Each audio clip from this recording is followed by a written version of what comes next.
sejahtera untuk kita semua. Salam kerukunan. Rukun, rukun, rukun.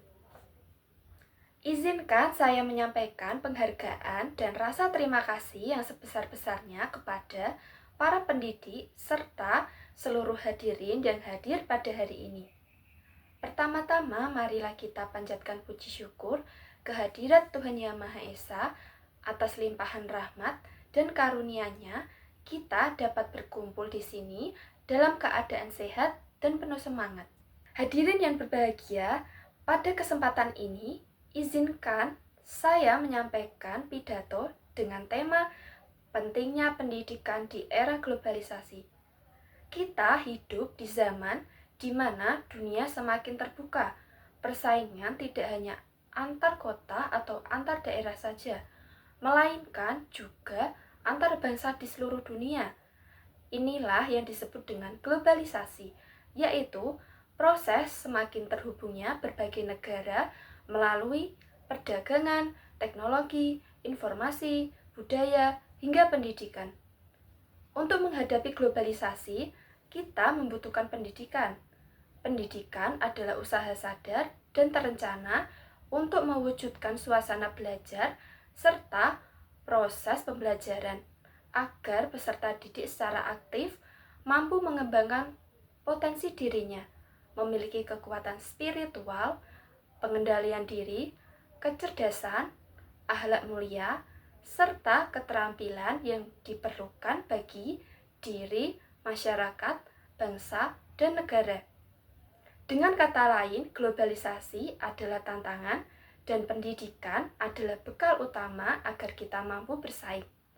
Pendidikan bukan sekedar proses mentransfer ilmu dari guru kepada murid, tetapi juga sarana untuk membentuk manusia yang cerdas, berkarakter, dan siap menghadapi tantangan zaman. Namun muncul pertanyaan penting, lalu bagaimana kita meningkatkan kualitas pendidikan agar mampu bersaing di era globalisasi ini? Pertanyaan inilah yang seharusnya menjadi renungan kita bersama.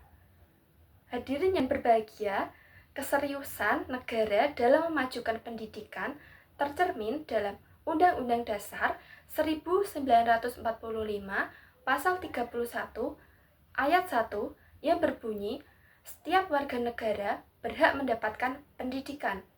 Hal ini juga ditegaskan dalam Undang-Undang Nomor 20 Tahun 2003 tentang Sistem Pendidikan Nasional, yang menyebutkan bahwa pendidikan bertujuan untuk mengembangkan potensi peserta didik agar menjadi manusia yang beriman, bertakwa, berakhlak mulia, sehat, cakap, kreatif, serta menjadi warga negara yang demokratis dan bertanggung jawab.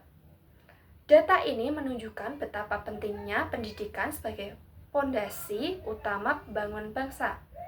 Meski demikian, kenyataan di lapangan masih jauh dari harapan.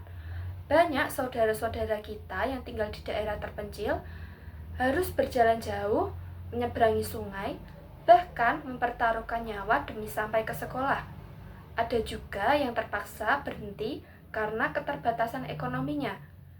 Bandingkan dengan kita yang tinggal di daerah perkotaan, di mana akses pendidikan lebih mudah dan fasilitas lebih memadai. Karena itu, kita diberi kesempatan untuk belajar tanpa banyak hambatan, seharusnya bersyukur dan menggunakan peluang ini sebaik-baiknya. Hadirin yang berbahagia, pendidikan adalah jalan menuju cita-cita. Apapun impian kita menjadi dokter, polisi, diplomat, insinyur, guru, bahkan presiden, tidak akan tercapai tanpa pendidikan yang memadai. Lebih dari itu, pendidikan juga menjadi kunci untuk memutus rantai kemiskinan. Orang yang terdidik lebih mudah mendapatkan informasi, lebih siap bersaing di dunia kerja, dan berpeluang lebih besar meraih kesejahteraan hidup. Dapat disimpulkan bahwa pendidikan adalah investasi jangka panjang dan fondasi utama kemajuan bangsa. Tanpa pendidikan, kita akan tertinggal. Dengan pendidikan, kita mampu mengangkat martabat diri, keluarga, dan bangsa kita di mata dunia. Sekali lagi, pertanyaan reflektifnya adalah, lalu bagaimana kita meningkatkan kualitas pendidikan di era globalisasi ini?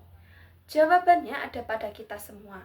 Dengan belajar bersungguh-sungguh, berdisiplin, menghargai guru, serta memanfaatkan setiap kesempatan yang ada.